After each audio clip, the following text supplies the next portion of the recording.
Jengine changamoto inayotukabili ni rasilimali. Rasilimali zetu ni chache.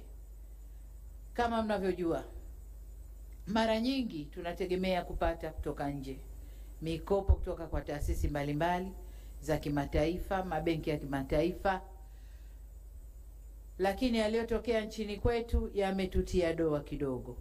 Kwa hiyo huenda yakatupunguzia sifa ya kupata hiyo mikopo kwa urahisi kama tulivyopata muhula wa kwanza wa awamu hii.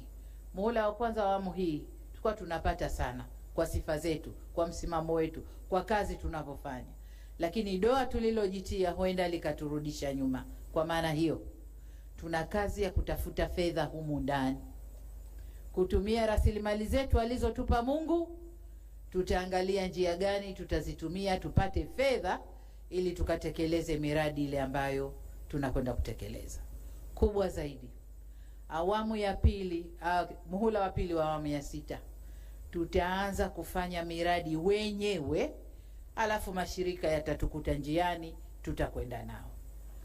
Hatutakaa kusubiri tunauza mradi, tunakwenda kubembeleza, mradi unakubaliwa, lakini nendeni karekebisheni hili, nendeni kamyule, nenda kamkisi, usimnyukue, lakini yule sijui kamfanyeje.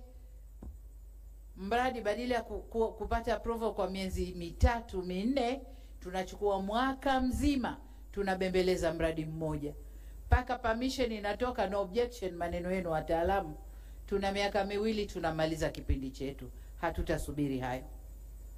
Tutaanza kwa fedha ya ndani, alafu wale wakimaliza na objection zao watatuunga katikati. Tumeelewana? Na huo sio wajibu wa rais peke yake, ni wajibu wetu sote. Ni wajibu wetu sote. Makamu wa rais yuko pale anasikia, waziri mkuu yuko pale anasikia, spika wa bunge na wabunge nadhani wako hapa wanatusikia. Kwa hiyo huo ndio mwendo ambao tutakwenda nao.